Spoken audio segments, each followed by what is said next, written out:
제1장 시련이 찾아오는 이유. 그대에게 묻노니 왜 시련이 찾아온다고 생각하는가? 착하게 살았는데도, 성실히 살았는데도 왜 고통이 오는가? 부처님께서는 사위성 기원정사에서 제자들에게 말씀하셨다. 비구들이여 들으라. 고통은 삶의 본질이니라. 태어남이 괴롭고 늙음이 괴롭고 병듦이 괴롭고 죽음이 괴롭느니라. 이것이 첫 번째 성스러운 진리, 고성제이다. 그대는 왜 나에게만 이런 일이 일어나는가 하고 묻는다. 하지만 부처님께서는 말씀하신다. 시련은 그대만의 것이 아니니라. 기원정사에 한 어머니가 왔었다. 자식을 잃은 어머니였다. 그녀는 부처님 앞에 무릎을 꿇고 울부짖었다. 세존이시여, 제 아이를 살려주소서. 저는 착하게 살았습니다. 왜 제게 이런 일이? 부처님께서는 그녀를 일으키시며 말씀하셨다. 그대의 고통을 아노라. 하지만 내가 그대의 아이를 다시 살릴 수는 없느니라. 다만 이것을 해보라. 마을을 돌며 단 한 번도 죽음을 경험하지 않은 집에서 겨자씨 한 알을 얻어오라. 그러면 그대를 위해 무엇이든 하리라. 여인은 마을을 돌았다. 하지만 모든 집이 죽음을 경험했다. 할아버지를 잃은 집, 할머니를 보낸 집, 형제를 떠나보낸 집, 자식을 잃은 집, 겨자씨를 얻을 수 없었다. 여인은 부처님께 돌아와 깨달음을 얻었다. 세존이시여, 이제 알았습니다. 고통은 저만의 것이 아니었습니다. 부처님께서 말씀하셨다. 그러하니라. 죽음은 모든 이에게 온다. 고통은 모든 이의 것이니라. 그대만 특별히 선택된 것도 아니고 그대만 버려진 것도 아니니라. 그대여 들으라. 시련이 찾아오는 것은 그대가 잘못해서가 아니다. 그대가 부족해서도 아니고 그대가 벌을 받아서도 아니다. 시련은 삶의 일부이니라. 부처님께서는 이렇게 비유하셨다. 바람이 분다. 바람은 선한 나무에도 불고 악한 나무에도 붙느니라. 키 큰 나무에도 불고 작은 나무에도 붙느니라. 그것이 바람의 본성이니 나무가 원망할 일이 아니니라. 시련도 그러하다. 부자에게도 오고 가난한 이에게도 온다. 젊은이에게도 오고 늙은이에게도 온다. 그것이 삶의 본성이다. 부처님께서 말씀하셨다. 그러나 비구들이여 절망하지 말라. 시련이 오는 데는 반드시 이유가 있느니라. 그것은 그대를 벌하려는 것이 아니라 그대를 가르치려는 것이니라. 대장장이가 쇠를 벼린다. 불에 달구고 망치로 두드린다. 쇠는 아프다. 하지만 그 고통을 거쳐야만 날카로운 칼이 된다. 부처님께서 말씀하셨다. 시련이 없다면 어찌 강해지겠는가? 고통이 없다면 어찌 지혜를 얻겠는가? 무너짐이 없다면 어찌 다시 일어서는 법을 배우겠는가? 어느 날 아난다 존자가 여쭈었다. 세존이시여, 왜 수행의 길은 이렇게 험난합니까? 평탄한 길은 없습니까? 부처님께서 웃으시며 대답하셨다. 아난다여, 평탄한 길을 걷는 자의 발은 결코 단단해지지 않느니라. 거친 길을 걷는 자만이 발바닥에 굳은 살이 박히고 어디든 갈 수 있게 되느니라. 그러므로 그대여, 시련이 찾아왔을 때 왜 나에게만 이라 묻지 말라. 대신 이렇게 물어라. 이 시련이 내게 무엇을 가르치려 하는가? 부처님께서는 말씀하신다. 시련은 그대의 적이 아니니라. 시련은 그대의 스승이니라. 시련이 찾아올 때 그대는 배울 준비가 된 것이니라. 화엄경에 이런 말씀이 있다. 일체유심조.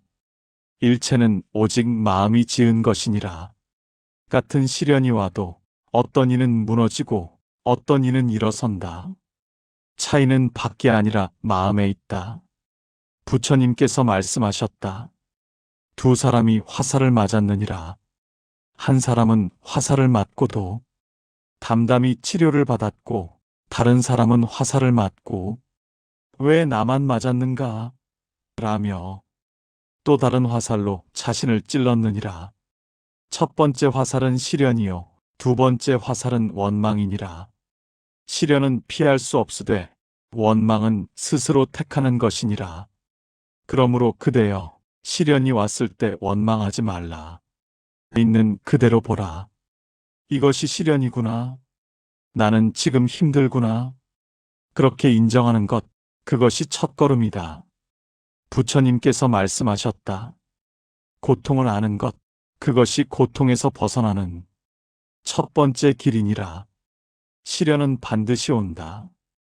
준비되지 않은 순간에 예상치 못한 모습으로. 하지만 기억하라. 부처님께서 말씀하신다. 시련은 그대를 무너뜨리려는 것이 아니니라. 시련은 그대를 일으켜 세우려는 첫 번째 신호이니라. 제2장 무너진다는 것. 부처님께서 말씀하신다. 그대여, 무너진다는 것을 아는가? 쌓아온 것이 허물어지고 믿었던 것이 깨지며 의지하던 것이 사라지는 것. 그것이 무너짐이니라. 어느 날 한 제자가 부처님을 찾아왔다.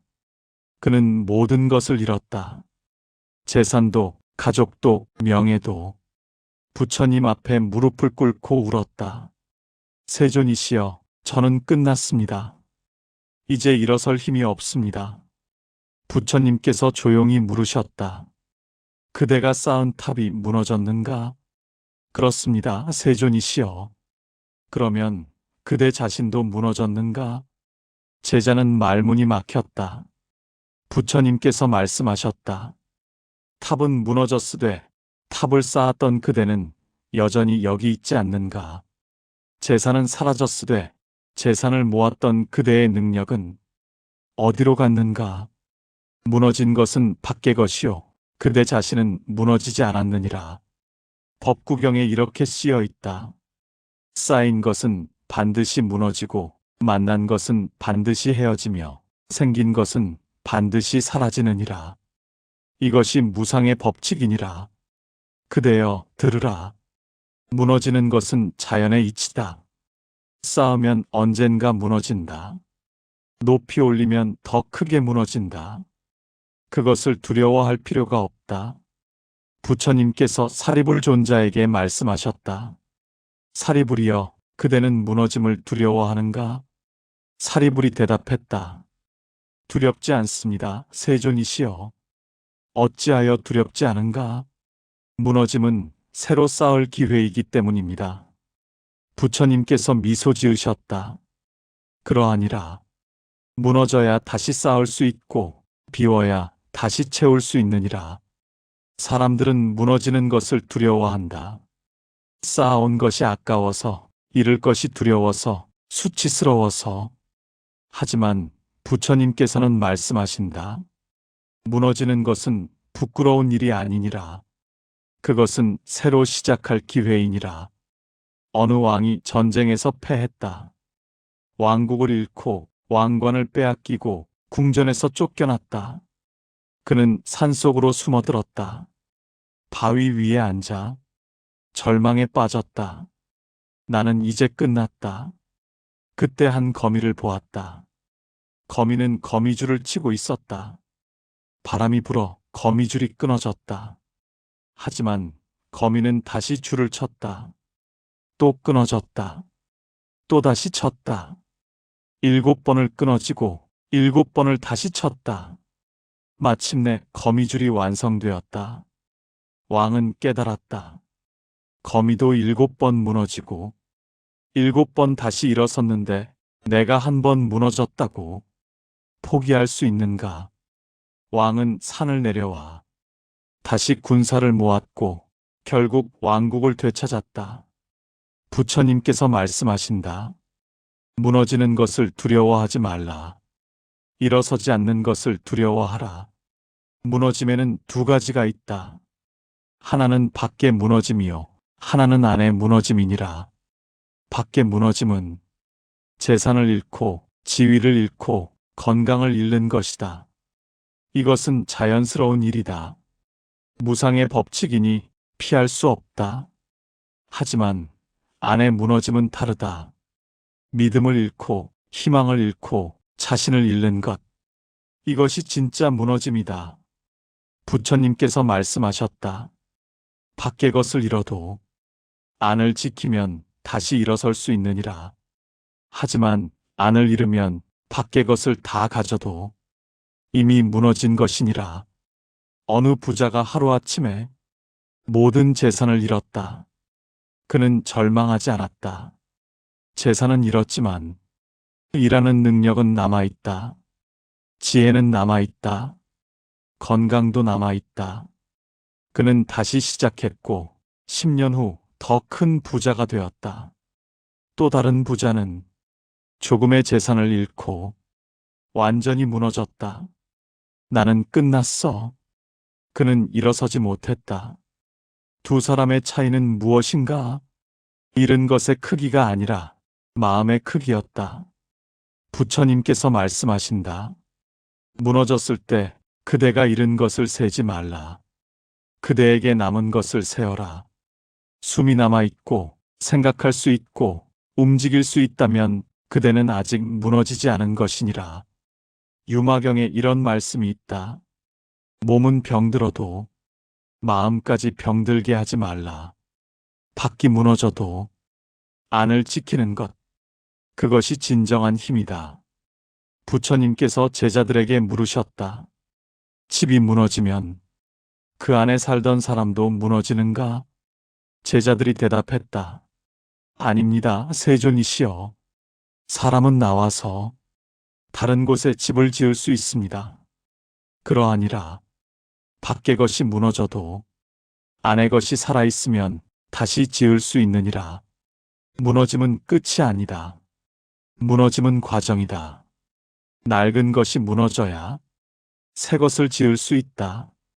잘못된 것이 무너져야 올바른 것을 세울 수 있다. 약한 것이 무너져야 강한 것이 자랄 수 있다. 부처님께서 말씀하신다. 무너지는 순간을 두려워하지 말라. 그 순간 새로운 길이 열리느니라. 한 수행자가 10년을 수행했다. 그러나 깨달음을 얻지 못했다. 어느 날 그가 쌓아온 모든 수행이 무너지는 것 같았다. 나는 아무것도 깨닫지 못했어. 완전히 절망했다. 그런데 그 순간 갑자기 깨달음이 왔다.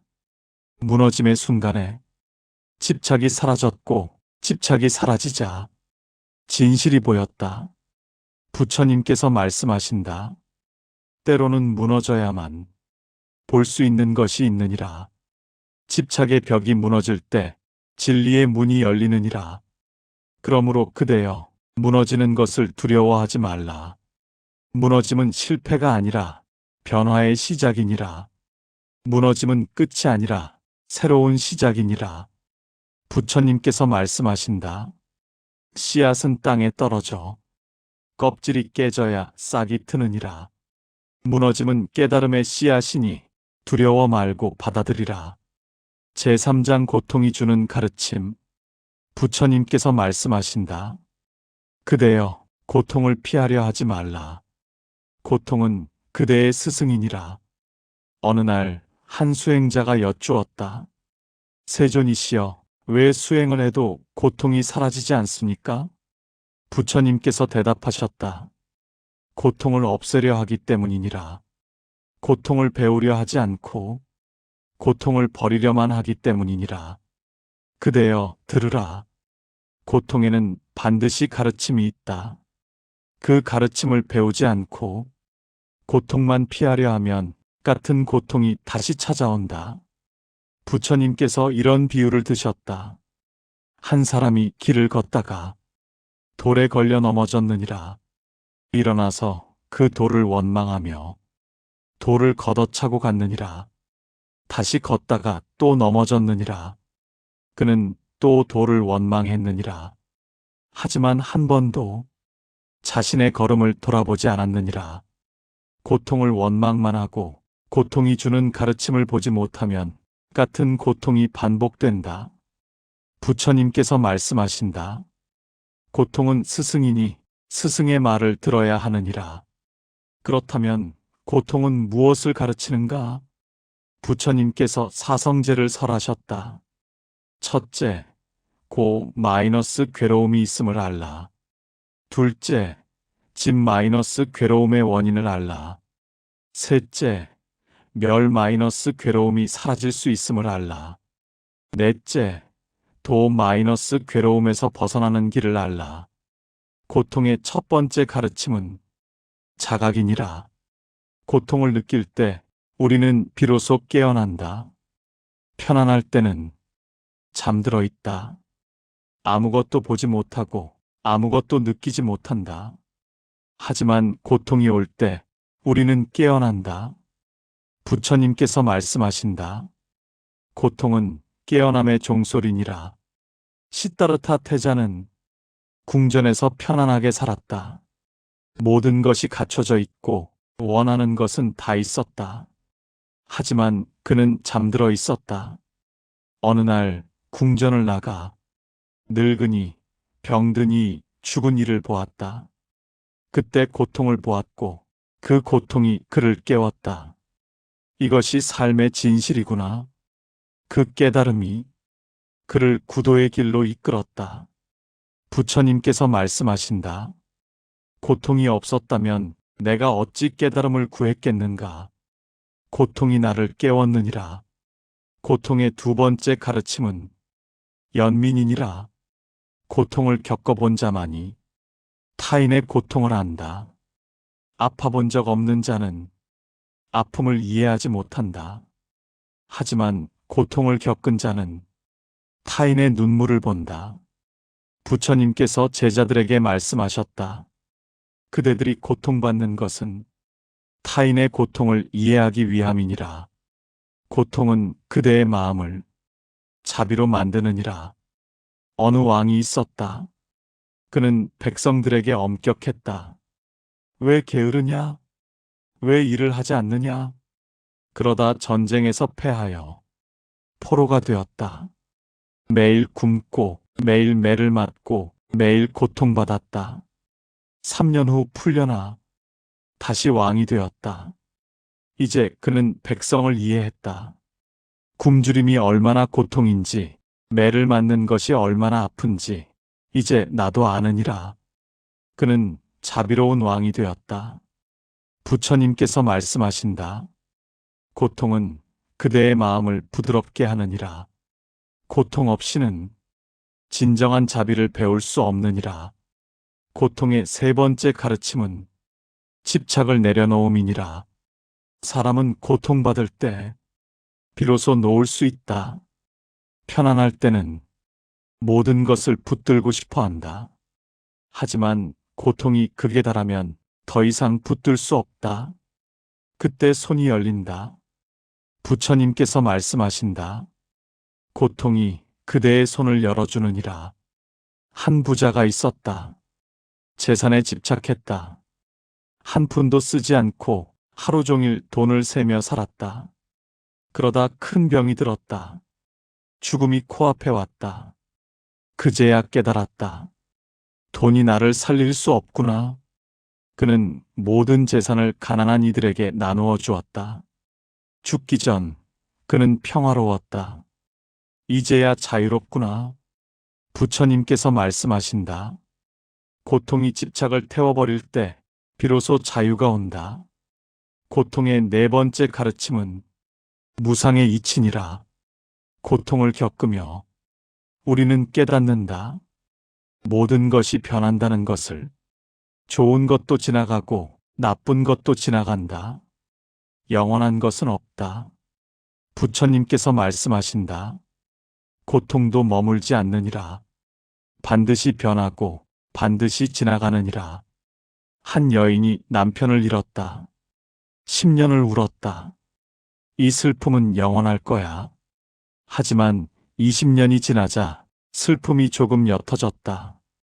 30년이 지나자 평화가 찾아왔다. 슬픔도 변하는구나. 그녀는 무상을 깨달았다. 부처님께서 말씀하신다. 고통을 통해 무상을 배우느니라. 무상을 알면 더 이상 집착하지 않느니라. 고통의 5번째 가르침은 진정한 힘이니라. 편안할 때는 자신이 강한 줄 안다. 하지만 그것은 착각이다. 시련이 없었기에 시험받지 않았을 뿐이다. 진정한 힘은 고통 속에서 드러난다. 부처님께서 비유하셨다. 흙으로 빚은 항아리와 불에 구운 항아리가 있느니라. 평소에는 둘 다 같아 보이느니라. 하지만 물을 부으면 차이가 드러나느니라. 흙 항아리는 녹아버리고 구운 항아리는 단단하느니라. 고통은 불이니 우리를 시험한다. 약한 것은 녹아버리고 강한 것은 더 단단해진다. 부처님께서 말씀하신다. 고통을 견뎌낸 자만이 진정으로 강한 자니라. 어느 수행자가 10년을 수행했다. 자신이 깨달았다고 생각했다. 그런데 큰 시련이 왔다. 사랑하는 이를 잃었다. 그는 무너졌다. 나는 아무것도 깨닫지 못했구나. 하지만 그 무너짐 속에서 그는 진짜 수행을 시작했다. 이론이 아닌 실천, 생각이 아닌 체험. 10년 후 그는 진정으로 깨달았다. 부처님께서 말씀하신다. 고통은 그대의 깊이를 만드느니라. 고통 없이는 얕은 깨달음만 있을 뿐이니라. 그러므로 그대여 고통을 피하지 말라. 고통을 원망하지 말라. 고통이 무엇을 가르치려 하는지 귀 기울여 들으라. 부처님께서 말씀하신다. 고통은 그대의 적이 아니니라. 고통은 그대의 스승이니라. 스승의 말을 들어라. 그러면 고통은 그대를 자유롭게 하리라. 법구경에 이렇게 쓰여 있다. 고통을 통해 배우는 자는 지혜롭고 고통을 원망만 하는 자는 어리석느니라. 그대는 어느 쪽인가? 고통에서 배우는가? 아니면 고통을 원망하는가? 부처님께서 말씀하신다. 고통을 스승으로 삼으라. 그러면 모든 고통이 그대의 양식이 되리라. 제사장 견디는 것의 의미. 부처님께서 말씀하신다. 그대여, 견딘다는 것은 무엇인가? 그저 참는 것인가? 아니면 다른 의미가 있는가? 어느 날 한 수행자가 여쭈었다. 세존이시여, 저는 견딜 수가 없습니다. 이 고통이 너무 큽니다. 부처님께서 물으셨다. 그대는 지금 숨을 쉬고 있는가? 그렇습니다. 그대는 지금 서 있는가? 그렇습니다. 그렇다면 그대는 견디고 있는 것이니라. 견딘다는 것은 특별한 힘이 아니다. 그저 지금 이 순간을 통과하는 것이니라. 부처님께서 이런 비유를 드셨다. 강물이 바위를 만난다. 바위는 강물을 막으려 하지만 강물은 바위를 피해 돌아간다. 때로는 바위 위로 넘어가고 때로는 바위 밑으로 스며든다. 그렇게 1000년을 흐르면 바위는 구멍이 뚫리고 결국 강물이 이기느니라. 이것이 견딤의 힘이다. 강하게 맞서는 것이 아니라 부드럽게 계속하는 것. 억지로 참는 것이 아니라 자연스럽게 흐르는 것. 부처님께서 말씀하신다. 견딤은 저항이 아니니라. 견딤은 수용이니라. 사람들은 견딘다는 것을 이를 악물고 참는 것이라 생각한다. 하지만 그것은 진정한 견딤이 아니다. 그것은 억압이니 언젠가 폭발한다. 진정한 견딤은 있는 그대로 받아들이는 것이다. 이것이 지금의 현실이구나. 그렇게 인정하고 그 속에서 할 수 있는 것을 하는 것. 부처님께서 제자들에게 말씀하셨다. 인욕바라밀. 참을 인이 피 안에 이르는 길이니라. 하지만 이 인은 억지로 참는 것이 아니니라.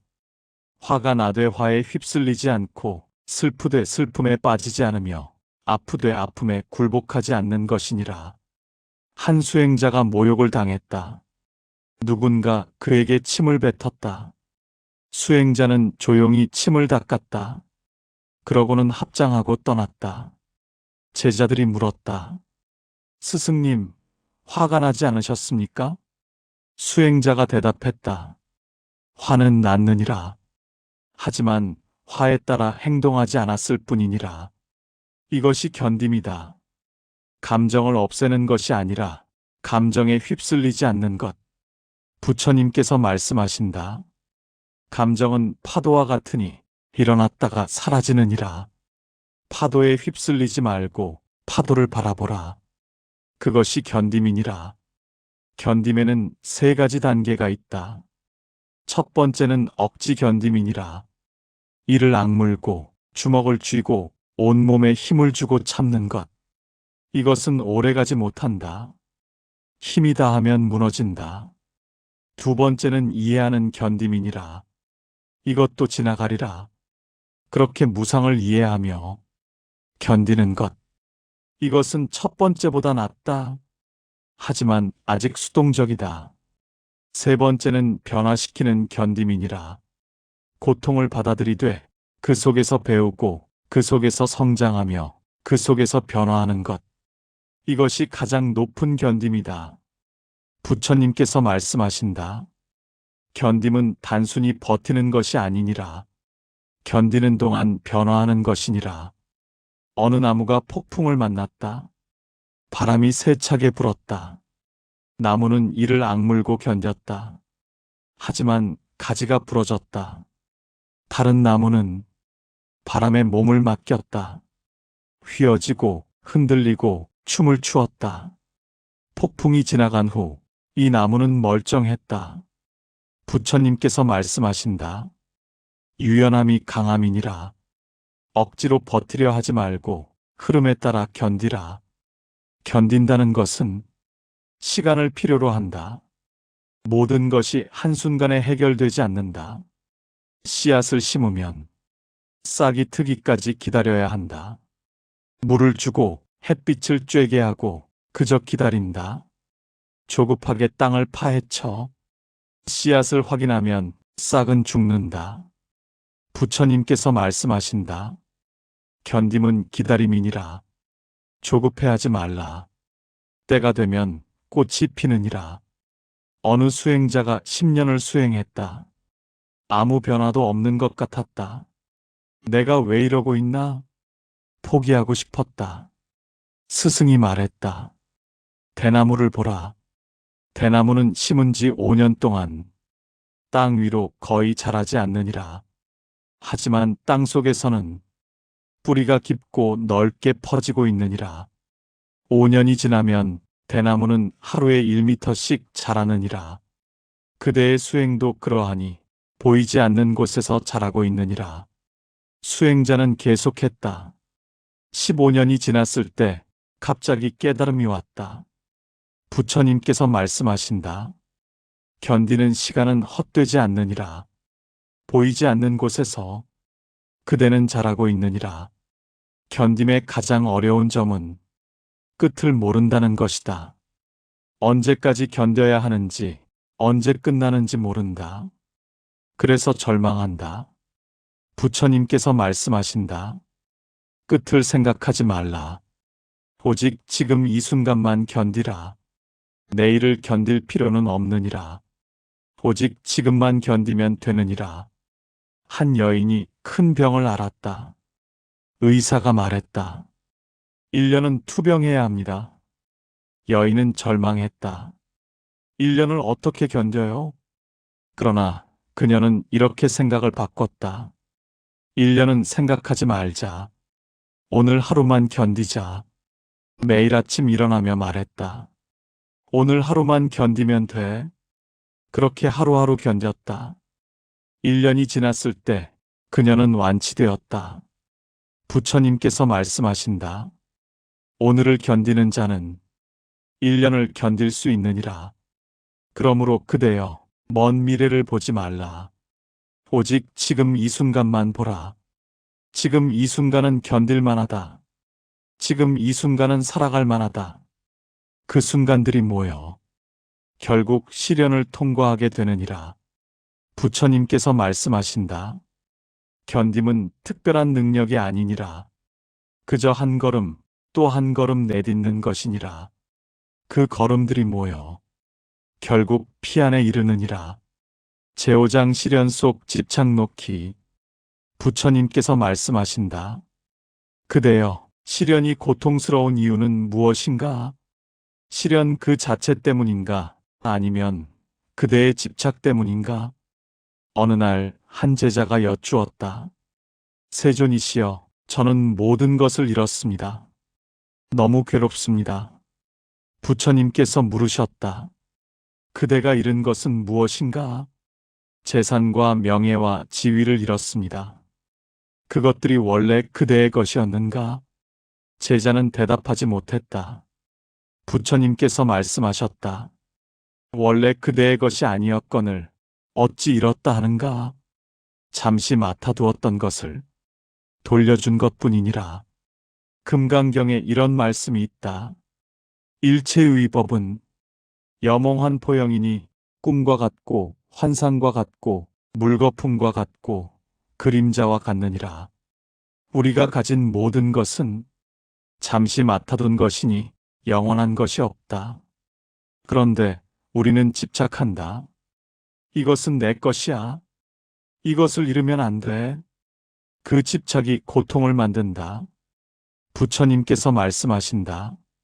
집착이 고통의 뿌리니라. 한 부자가 있었다. 막대한 재산을 가졌다.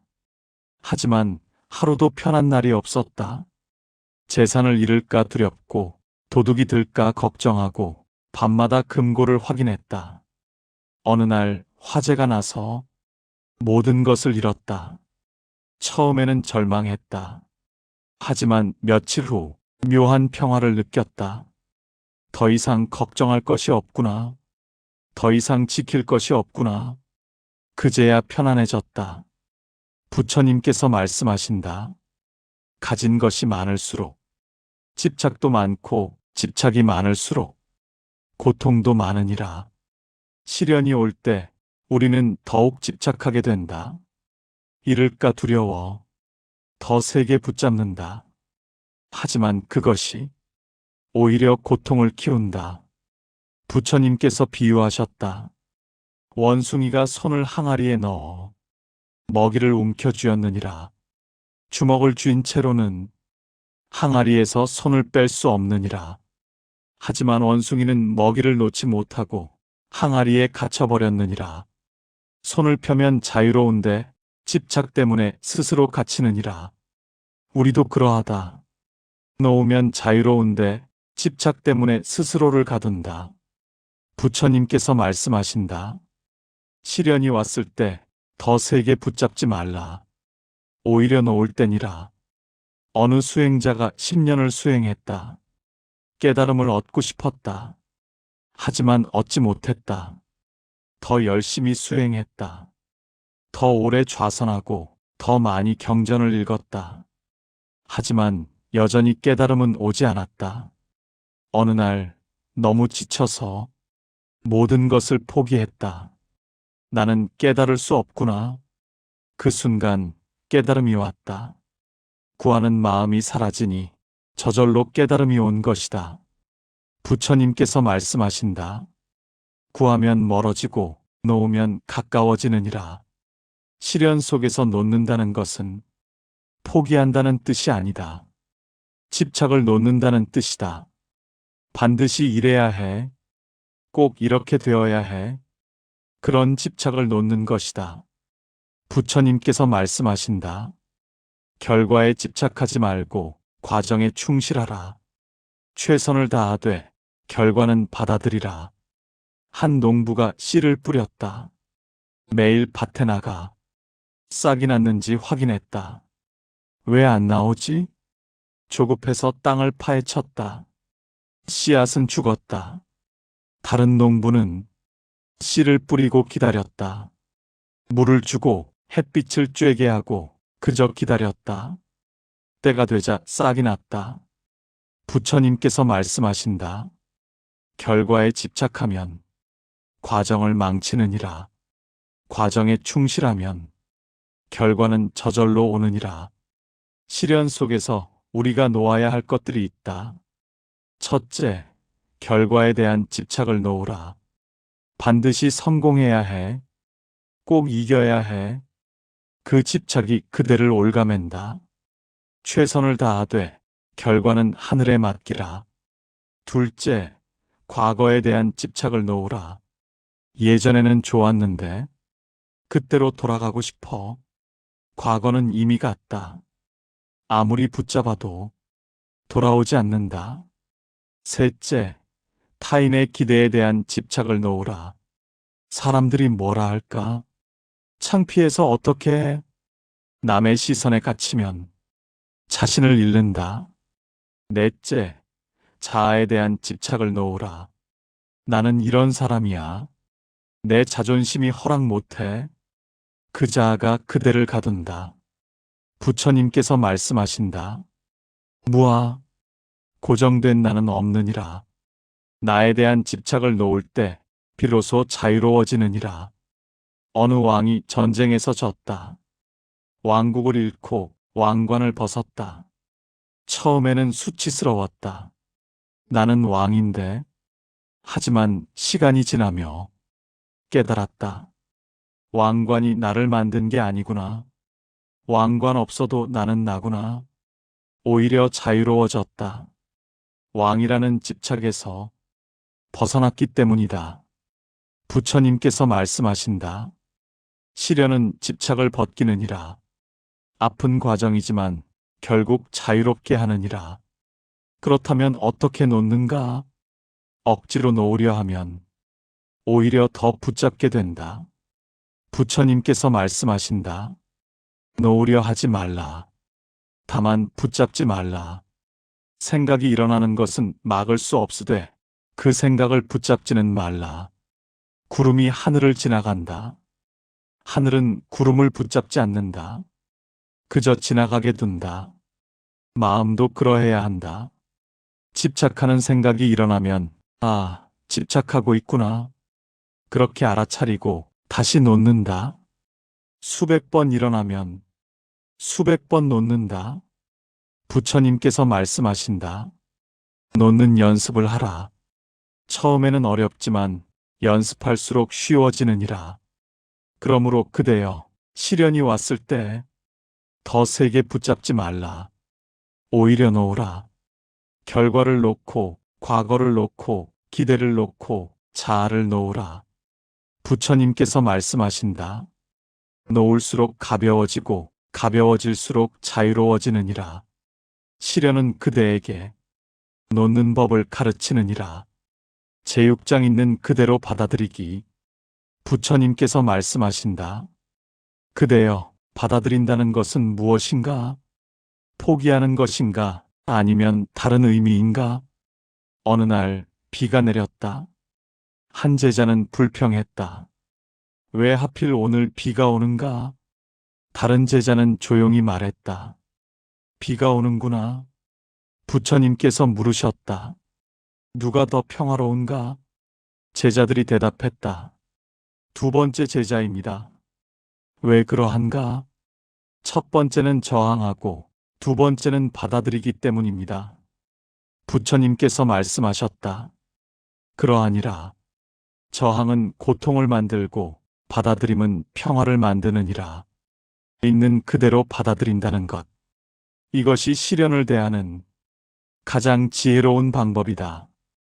부처님께서 말씀하신다. 바꿀 수 없는 것을 바꾸려 하면 괴롭고 바꿀 수 없는 것을 받아들이면 평화롭느니라. 한 노인이 병에 걸렸다. 의사가 말했다. 평생 앓으며 사셔야 합니다. 노인은 절망했다. 왜 내가 이 병에 걸렸을까? 매일 원망하며 살았다.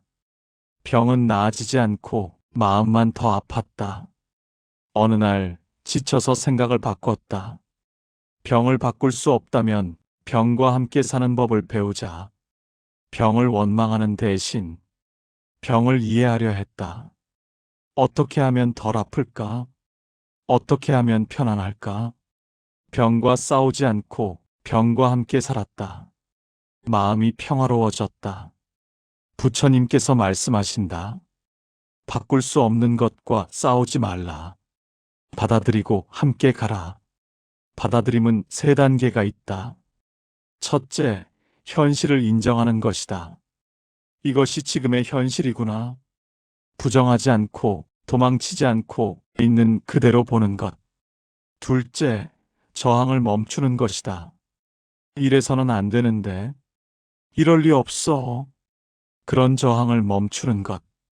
현실은 이미 그러한데 저항한다고 바뀌지 않는다. 셋째, 현실과 함께 가는 것이다. 현실을 인정하되 그 안에서 할 수 있는 것을 하는 것. 부처님께서 말씀하신다. 받아들임은 무기력이 아니니라. 받아들임은 지혜니라. 어느 나무가 폭풍을 만났다. 나무는 폭풍과 싸웠다. 안 꺾일 거야. 뻣뻣하게 버텼다. 결국 부러졌다. 다른 나무는 폭풍을 받아들였다. 바람이 부는구나. 몸을 맡기고 휘어지고 흔들렸다. 폭풍이 지나간 후 이 나무는 온전했다. 부처님께서 말씀하신다. 저항하면 부러지고 받아들이면 살아남느니라.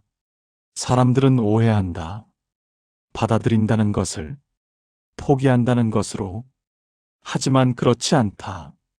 받아들임은 포기가 아니라 현명한 선택이다.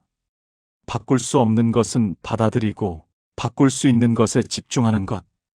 부처님께서 기도문을 주셨다. 바꿀 수 없는 것을 받아들이는 평정심과 바꿀 수 있는 것을 바꾸는 용기와 그 둘을 구분하는 지혜를 주소서. 이것이 받아들임의 지혜다. 한 여인이 자식을 잃었다. 바꿀 수 없는 일이었다. 처음에는 받아들이지 못했다. 이럴 수 없어. 꿈이야. 현실을 부정했다. 하지만 현실은 변하지 않았다. 5년을 울며 살았다. 어느 날 깨달았다. 아이는 돌아오지 않는구나. 그제야 받아들였다. 슬픔은 여전했지만 저항이 사라지니 조금 견딜만 했다. 부처님께서 말씀하신다. 받아들일 때 고통은 반으로 줄어드느니라. 고통 자체는 남아있으되 저항하는 고통이 사라지느니라. 받아들임의 가장 어려운 점은 불공평함을 받아들이는 것이다. 왜 나만? 왜 하필 나에게? 부처님께서 말씀하신다. 공평함을 기대하지 말라. 세상은 본래 공평하지 않느니라. 비는 착한 사람에게만 내리지 않고 햇빛은 악한 사람을 피하지 않는다. 자연은 공평하지 않다. 다만 있는 그대로일 뿐이다. 인생도 그러하다. 부처님께서 말씀하신다. 공평함을 기대하면 괴롭고 있는 그대로를 받아들이면 평화롭느니라. 한 수행자가 부당한 일을 당했다. 억울했다. 저는 잘못한 게 없는데. 스승이 말했다. 그대가 잘못하지 않았다고. 부당한 일이 안 오는 것은 아니니라. 세상은 그대의 기대대로 움직이지 않느니라. 수행자는 받아들였다. 그렇구나. 세상은 공평하지 않구나. 받아들이자 마음이 편해졌다. 부처님께서 말씀하신다. 기대를 버리면 실망도 없느니라. 받아들인다고 해서 노력을 멈추는 것은 아니다. 현실을 받아들이되 현실을 바꾸려는 노력은 계속한다. 다만 결과에 집착하지 않을 뿐이다. 부처님께서 말씀하신다. 최선을 다하되 결과는 받아들이라. 과정은 그대의 것이 돼 결과는 인연의 것이니라. 한 농부가 씨를 뿌렸다. 비가 오지 않아. 싹이 나지 않았다. 농부는 받아들였다. 올해는 수확이 없구나. 하지만 포기하지 않았다. 내년을 위해 땅을 일구고 걸음을 주고 준비했다. 내년에는 풍년이 왔다. 부처님께서 말씀하신다. 올해의 실패를 받아들이되 내년의 노력을 멈추지 말라. 받아들임의 최종 단계는 감사하는 것이다. 시련을 받아들이는 것을 넘어 시련에 감사하는 것. 이 시련이 나를 성장시킨다. 그렇게 볼 수 있을 때 진정한 자유가 온다. 부처님께서 말씀하신다. 모든 것을 받아들이고 모든 것에 감사할 때 그대는 더 이상 괴로워하지 않느니라. 그러므로 그대여, 시련이 왔을 때 저항하지 말라. 있는 그대로 받아들이라. 이것이 지금의 현실이구나. 그렇게 인정할 때 마음이 평화로워지느니라. 부처님께서 말씀하신다. 받아들임은 항복이 아니니라. 받아들임은 지혜니라. 저항을 멈출 때 진정한 힘이 생기느니라. 제7장 무너진 후 일어서기. 부처님께서 말씀하신다. 그대여, 일어선다는 것은 무엇인가? 넘어지지 않는 것이 아니라 넘어진 후 다시 일어서는 것이니라. 어느 날 한 제자가 넘어졌다. 수행 중에 큰 실수를 했다. 부끄러워서 일어서지 못했다. 저는 실패자입니다. 부처님께서 그를 일으켰다. 그대는 실패자가 아니니라. 그대는 배우는 자니라. 제자가 물었다. 어떻게 다시 일어설 수 있습니까? 부처님께서 대답하셨다. 일어서려 하지 말라. 일어서고 있음을 알아차리라. 그대는 이미 일어서고 있느니라. 법구경에 이런 말씀이 있다. 7번 넘어지면 8번 일어서라. 일어서는 것은 특별한 능력이 아니다. 그저 한 번 더 일어서는 것이니라. 부처님께서 비유하셨다. 아이가 걷는 법을 배운다. 수백 번 넘어진다. 하지만 아이는 포기하지 않는다. 넘어질 때마다 다시 일어서고 다시 일어서서 또 걷는다. 결국 걷게 된다. 왜 어른은 한 번 넘어지고 다시 일어서지 못하는가? 그것은 아이보다 부끄러움이 많기 때문이다. 체면이 있고 자존심이 있고 남의 시선이 신경 쓰인다. 그래서 넘어진 채로 있는다. 부처님께서 말씀하신다. 부끄러움이 그대를 가로막느니라. 부끄러움을 내려놓고 다시 일어서라. 일어서기 위해 필요한 것은 무엇인가? 첫째, 용기다. 넘어진 것을 인정하는 용기. 나는 넘어졌다. 그렇게 인정하는 것이 일어서는 첫걸음이다. 둘째, 용서다. 자신을 용서하는 것. 나는 실수했다. 하지만 그것이 전부는 아니다. 자신을 용서할 때 일어설 힘이 생긴다. 셋째, 희망이다. 다시 시작할 수 있다. 그 믿음이 있어야 일어설 수 있다. 부처님께서 말씀하신다. 용기와 용서와 희망. 이 세 가지가 있으면 그대는 반드시 일어서느니라. 어느 사업가가 파산했다. 모든 것을 잃었다. 처음에는 일어설 생각조차 못했다. 나는 끝났어. 1년을 그렇게 보냈다. 어느 날 거울을 보았다. 초라한 자신이 보였다. 그런데 문득 깨달았다. 나는 아직 살아있잖아. 그 생각이 그를 일으켰다. 살아있으면 다시 시작할 수 있어. 작은 일부터 시작했다. 막노동도 하고 청소도 했다. 자존심은 내려놓았다. 5년 후 작은 사업을 시작했다. 10년 후 다시 성공했다. 그는 말했다. 넘어졌을 때보다 일어섰을 때가 더 강했어요. 부처님께서 말씀하신다. 넘어짐은 약함이 아니요 일어섬이 강함이니라. 일어서는 데는 시간이 필요하다. 갑자기 벌떡 일어설 수 없다. 조금씩 천천히 한 걸음씩. 부처님께서 말씀하신다. 조급해하지 말라. 한 번에 일어서려 하면 또 넘어지느니라. 천천히 확실하게 일어서라. 한 여인이 사랑하는 이를 잃었다. 3년을 울었다. 일어설 수 없었다. 4년째 되던 해 조금 일어섰다. 하지만 다시 주저앉았다. 5년째 되던 해 조금 더 일어섰다. 이번에는 조금 더 버텼다. 10년이 지났을 때 완전히 일어섰다. 그녀는 말했다. 일어서는데 10년이 걸렸어요. 하지만 괜찮아요. 천천히라도 일어섰으니까요. 부처님께서 말씀하신다. 빨리 일어서는 것보다 확실히 일어서는 것이 중요하느니라. 일어서는 과정에서 가장 중요한 것은 첫걸음이다. 한 걸음만 내디디면 다음 걸음은 쉬워진다. 부처님께서 말씀하신다.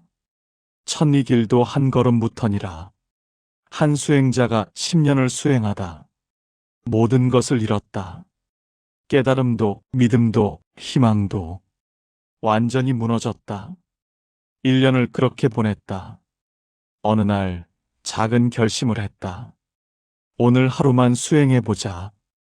그날 하루 좌선했다. 다음 날도 오늘 하루만. 그렇게 하루하루. 1년이 지났을 때 다시 수행자가 되어 있었다.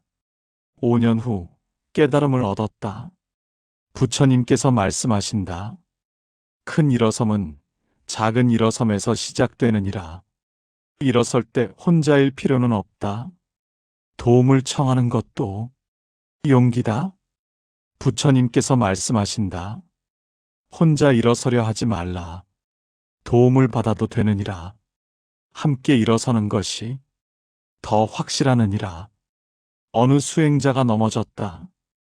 혼자 일어서려 했지만 힘이 없었다. 스승이 손을 내밀었다. 수행자는 자존심이 상했다. 저는 혼자 일어설 수 있습니다. 하지만 일어서지 못했다. 결국 스승의 손을 잡았다. 스승이 말했다.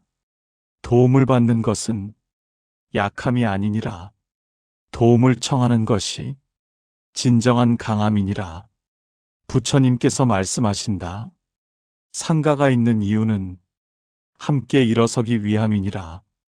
일어선 후에는 되돌아보라. 넘어졌던 자리를, 그 자리에서 무엇을 배웠는가? 부처님께서 말씀하신다. 넘어짐은 헛되지 않느니라. 넘어진 곳에서 배움이 있느니라. 한 사업가가 3번 파산했다. 3번 다시 일어섰다. 4번째 사업은 크게 성공했다. 사람들이 물었다. 어떻게 3번이나 일어설 수 있었습니까? 그가 대답했다.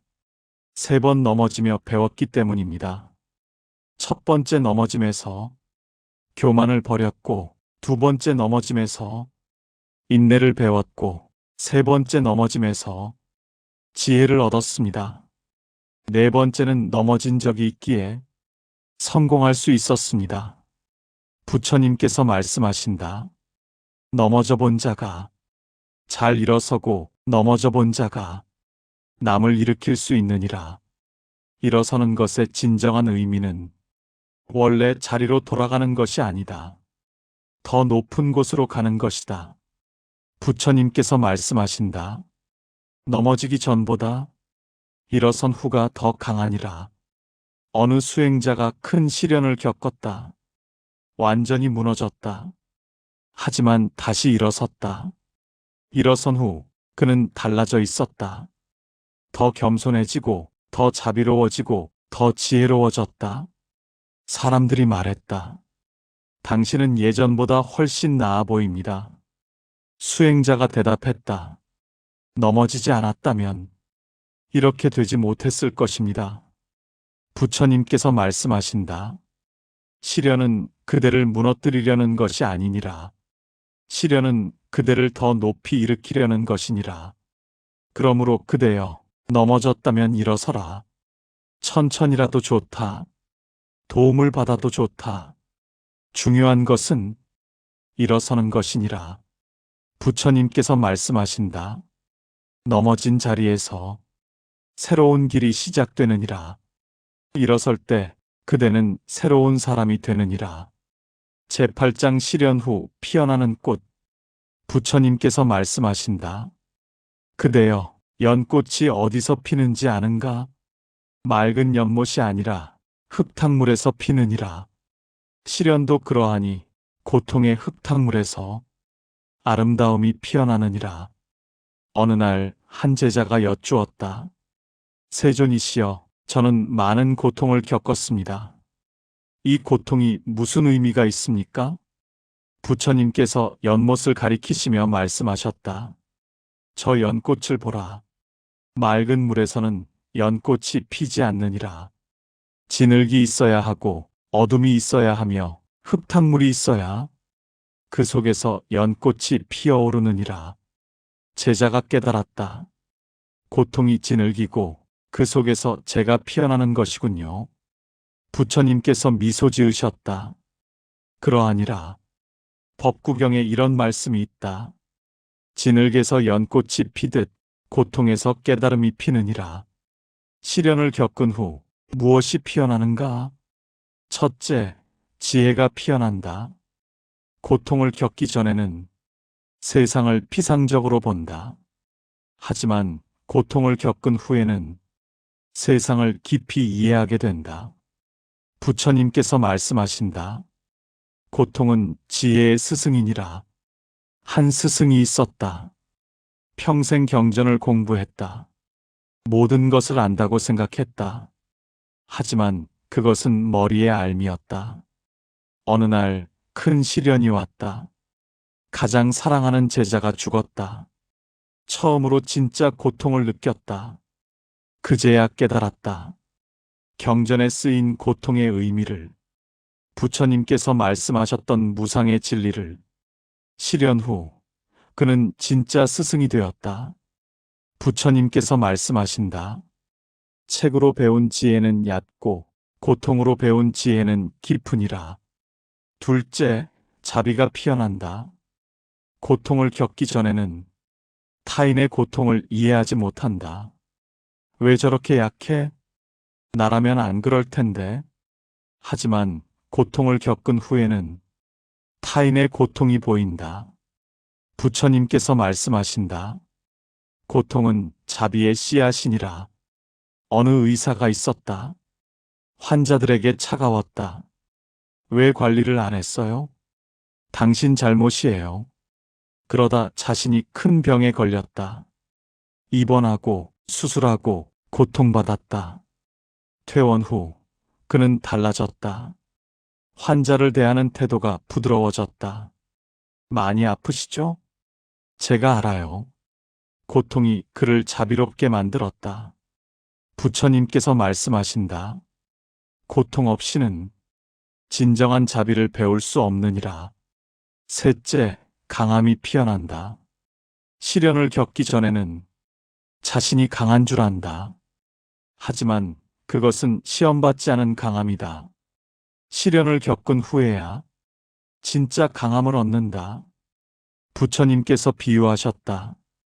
칼을 불에 달구고 물에 담근다.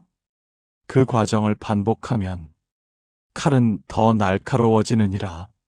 사람도 그러하니 시련을 겪을 때마다 더 강해지느니라. 한 여인이 이혼을 겪었다. 무너졌다.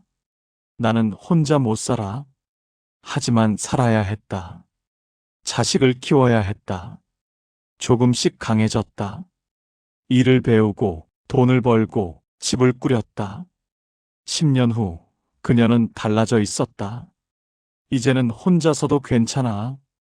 시련이 그녀를 강하게 만들었다. 부처님께서 말씀하신다. 시련을 견딘 자는 어떤 시련도 견딜 수 있느니라. 넷째, 감사가 피어난다. 시련을 겪기 전에는 당연한 것을 당연하게 여긴다. 건강, 가족, 평범한 일상. 하지만 시련을 겪은 후에는 모든 것이 감사하게 느껴진다. 부처님께서 말씀하신다. 잃어본 자가 가진 것의 소중함을 아느니라. 한 남자가 사고로 다쳤다. 1년을 누워 있었다. 다시 걸을 수 있게 되었을 때 처음으로 걷는 것이 감사했다. 걷는다는 게 이렇게 좋은 거였구나. 예전에는 당연했던 것이 이제는 기적처럼 느껴졌다. 부처님께서 말씀하신다. 고통은 우리 눈을 열어 감사를 보게 하느니라. 다섯째, 진정한 자유가 피어난다. 시련을 겪기 전에는 많은 것에 집착한다. 돈, 명예, 지위, 외모. 하지만 시련을 겪으며 하나씩 내려놓게 된다.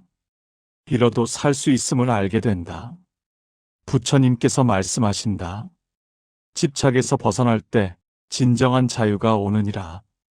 한 부자가 모든 것을 잃었다. 처음에는 끝이라 생각했다. 하지만 시간이 지나며 깨달았다. 돈이 없어도 살 수 있구나. 명예가 없어도 괜찮구나. 오히려 가벼워졌다. 더 이상 지킬 것이 없으니 두려울 것도 없었다. 진정한 자유를 얻었다. 부처님께서 말씀하신다. 시련은 집착을 태워버리고 자유를 남기느니라. 여섯째, 진짜 자신을 발견한다. 시련을 겪기 전에는 가면을 쓰고 산다. 남들이 원하는 모습, 사회가 요구하는 모습. 하지만 시련을 겪으며 가면이 벗겨진다. 그때 진짜 자신을 만난다. 부처님께서 말씀하신다. 시련은 거짓을 태우고 진실을 드러내느니라. 한 여인이 평생 착한 딸로 살았다. 남들이 원하는 대로, 부모가 바라는 대로. 하지만 큰 병이 들었다. 죽음 앞에서 깨달았다. 나는 내 인생을 살지 못했구나. 병에서 회복한 후 그녀는 자신을 위해 살기 시작했다. 하고 싶었던 일을 하고 가고 싶었던 곳을 갔다. 처음으로 자유로웠다. 부처님께서 말씀하신다. 시련은 그대를 그대답게 만드느니라. 이 모든 꽃이 피어날 때 우리는 깨닫는다. 시련이 저주가 아니라 축복이었음을. 부처님께서 말씀하신다. 시련이 없었다면 그대는 피어나지 못했느니라. 흙탕물이 있어야, 연꽃이 피듯 고통이 있어야 그대가 피어나느니라. 그러므로 그대여, 시련을 겪고 있다면 견디라. 그 진흙 속에서 그대는 피어나고 있느니라. 부처님께서 말씀하신다. 무너지는 순간 새 길이 열리고 고통의 끝에서 아름다운 꽃이 피어나느니라. 재구장 시련에 대한 감사. 부처님께서 말씀하신다. 그대여, 시련에 감사할 수 있는가? 고통스러운데 어찌 감사하느냐 물을 것이다. 하지만 들으라. 진정한 감사는 시련이 끝난 후에 오느니라. 어느 날 한 제자가 큰 시련을 겪었다. 10년이 지난 후 그는 부처님께 말씀드렸다. 세존이시여, 이제 알겠습니다. 그 시련이 저를 여기까지 오게 했습니다. 그 시련이 없었다면 저는 여전히 어리석었을 것입니다. 부처님께서 미소 지으셨다. 그대가 깨달았구나. 시련에 감사한다는 것은 시련이 고통스럽지 않다는 뜻이 아니다. 시련의 의미를 이해한다는 뜻이다. 부처님께서 말씀하신다. 씨앗이 땅에 묻힐 때 씨앗은 어둠 속에 있느니라. 하지만 그 어둠이 없다면 싹이 트지 못하느니라. 시련도 그러하니 어둠 속에서 그대는 자라느니라. 감사는 세 단계가 있다. 첫째, 시련이 끝남에 감사한다. 드디어 끝났구나. 이것은 자연스러운 감사다. 둘째, 시련을 견뎌낸 자신에게 감사한다. 나는 해냈구나. 이것은 더 깊은 감사다. 셋째, 시련 자체에 감사한다. 그 시련이 나를 만들었구나. 이것이 가장 깊은 감사다. 부처님께서 말씀하신다. 마지막 감사에 이를 때 그대는 자유로워지느니라. 한 노인이 평생을 돌아봤다. 많은 시련이 있었다. 가난, 병, 이별. 그런데 묘하게도 그 시련들이 감사하게 느껴졌다. 가난이 없었다면 나는 검소함을 배우지 못했을 것이다. 병이 없었다면 나는 건강의 소중함을 몰랐을 것이다. 이별이 없었다면 나는 사랑의 깊이를 알지 못했을 것이다. 모든 시련이 그를 만들어 왔다. 부처님께서 말씀하신다. 그대의 모든 경험이 지금의 그대를 만들었느니라. 시련도 기쁨도 모두 그대의 스승이었느니라. 감사는 과거를 바꾸지 못한다. 이미 일어난 일은 그대로다. 하지만 감사는 과거의 의미를 바꾼다. 저주였던 것이 축복으로 보이게 된다. 부처님께서 말씀하신다. 같은 사건이라도 어떻게 보느냐에 따라 의미가 달라지느니라. 한 여인이 이혼을 겪었다. 10년 동안 원망했다. 내 인생을 망쳤어. 20년이 지났을 때 생각이 바뀌었다. 그 이혼이 나를 자유롭게 했구나. 그 이혼이 없었다면 나는 여전히 불행한 결혼에 갇혀 있었을 것이다. 같은 사건, 다른 의미. 부처님께서 말씀하신다. 해석이 바뀌면 과거도 바뀌느니라. 감사는 미래를 바꾼다. 시련에 감사하는 자는 다음 시련을 두려워하지 않는다. 이것도 나를 성장시킬 것이다. 그렇게 믿기 때문이다. 부처님께서 말씀하신다. 시련을 축복으로 보는 자에게는 모든 일이 축복이 되느니라. 한 수행자가 스승에게 여쭈었다. 어떻게 하면 모든 것에 감사할 수 있습니까? 스승이 대답했다. 모든 것이 가르침임을 알라. 좋은 일은 기쁨을 가르치고 나쁜 일은 지혜를 가르치느니라. 수행자가 깨달았다. 그렇다면 모든 것이 스승이군요. 그러하니라. 부처님께서 말씀하신다. 세상 모든 것이 그대의 스승이니 모든 것에 감사하라. 감사의 마지막 단계는 시련을 준 사람에게도 감사하는 것이다. 이것이 가장 어렵다. 하지만 이것이 진정한 자유다. 부처님께서 말씀하신다. 그대를 아프게 한 자도 그대의 스승이니라. 그를 통해 그대는 배웠느니라. 한 수행자가 모욕을 당했다. 10년을 원망했다. 어느 날 깨달았다. 그 모욕이 내 교만을 깨뜨렸구나. 그 모욕이 없었다면 나는 여전히 교만했을 것이다. 그 사람에게 감사했다. 부처님께서 말씀하신다. 적도 스승이니라. 적을 통해 인내를 배우느니라. 그러므로 그대여, 시련이 지나간 후 원망하지 말라. 시련의 의미를 찾으라. 이 시련이 내게 무엇을 가르쳤는가? 그 답을 찾았을 때 감사가 피어나느니라. 부처님께서 말씀하신다. 감사하는 마음으로 돌아볼 때 모든 시련이 축복이었음을 알게 되느니라. 제10장 더 강해진 나. 부처님께서 말씀하신다. 그대여, 시련 전에 그대와 시련 후에 그대는 같은 사람인가? 한 제자가 대답했다. 다릅니다, 세존이시여. 무엇이 다른가? 시련 전에는 약했고 시련 후에는 강해졌습니다. 부처님께서 말씀하셨다. 그러하니라. 시련은 그대를 무너뜨린 것이 아니라 그대를 강하게 만든 것이니라. 시련을 겪은 후 우리는 달라져 있다. 더 강하고 더 지혜롭고 더 자비롭다. 같은 사람이 돼. 다른 사람이다. 부처님께서 말씀하신다. 시련은 그대를 변화시키느니라. 더 나은 사람으로. 어떻게 강해졌는가? 첫째, 마음이 강해졌다. 시련 전에는 작은 일에도 흔들렸다. 하지만 큰 시련을 겪은 후에는 작은 일은 아무것도 아니다. 부처님께서 말씀하신다. 폭풍을 견딘 나무는 바람을 두려워하지 않느니라. 한 여인이 큰 병을 앓았다. 생사의 갈림길을 넘었다. 회복된 후 그녀는 달라졌다. 예전에 스트레스 받던 일들이 이제는 사소하게 느껴졌다. 죽을 뻔했는데 이 정도가 뭐가 대수야? 시련이 그녀의 마음을 단단하게 만들었다. 부처님께서 말씀하신다. 큰 고통을 견딘 자는 작은 고통을 웃으며 맞이하느니라. 둘째, 삶을 대하는 태도가 달라졌다. 시련 전에는 많은 것을 당연하게 여겼다.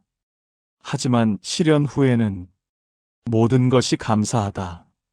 부처님께서 말씀하신다. 잃어본 자가 가진 것의 소중함을 아느니라.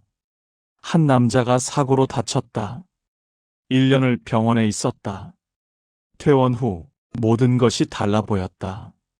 걷는 것, 숨 쉬는 것, 아침 햇살, 모든 것이 기적처럼 느껴졌다. 나는 살아있구나. 매일이 감사했다. 부처님께서 말씀하신다. 시련은 우리 눈을 열어 삶의 아름다움을 보게 하느니라. 셋째, 타인을 대하는 마음이 달라졌다. 시련 전에는 남을 쉽게 판단했다. 왜 저렇게 약해? 하지만 시련 후에는 남의 고통이 이해된다. 부처님께서 말씀하신다. 고통을 겪어본 자만이 타인의 고통을 진정으로 이해하느니라. 한 스승이 제자를 혹독하게 대했다. 왜 이것도 못해? 자신은 쉽게 해냈기에 제자의 어려움을 이해하지 못했다.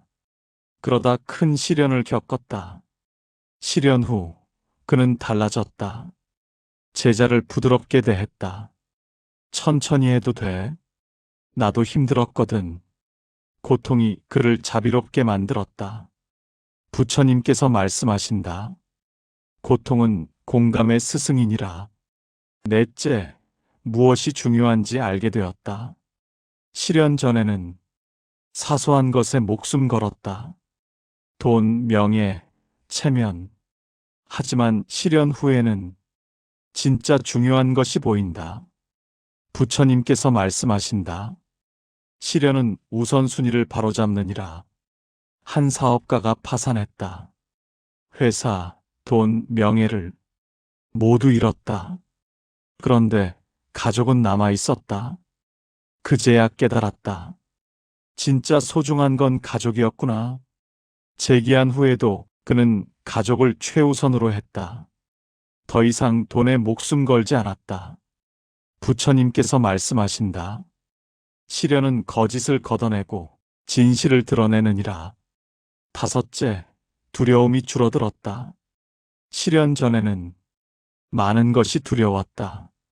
실패, 손해, 비판. 하지만 최악을 경험한 후에는 더 이상 두려울 것이 없다. 부처님께서 말씀하신다. 밑바닥을 본 자는 어디로든 올라갈 수 있느니라. 한 여인이 모든 것을 잃었다. 완전히 무너졌다. 하지만 다시 일어섰다. 그 후 그녀는 두려움이 없었다. 이미 최악을 겪었는데 더 나쁠 게 뭐가 있어? 과감하게 도전했고 결국 성공했다. 부처님께서 말씀하신다. 시련을 견딘 자는 어떤 시련도 견딜 수 있느니라. 이 모든 변화가 모여 우리는 새로운 사람이 된다. 더 강하고 더 지혜롭고 더 자유로운 사람. 부처님께서 말씀하신다. 시련 전에 그대는 죽고 시련 후에 그대가 태어나느니라. 그러므로 그대여, 지금 시련을 겪고 있다면 견디라. 이 시련이 지나가면 그대는 지금의 그대가 아니니라. 더 강해진 그대, 더 깊어진 그대, 더 자유로운 그대가 그곳에 서 있을 것이니라. 부처님께서 마지막으로 말씀하신다. 무너지는 순간 새 길이 열렸고 시련을 통과한 지금 그대는 그 길 위에 서 있느니라. 더 이상 옛 그대가 아니라 새로운 그대로 축하하노니 그대는 시련을 이겼느니라.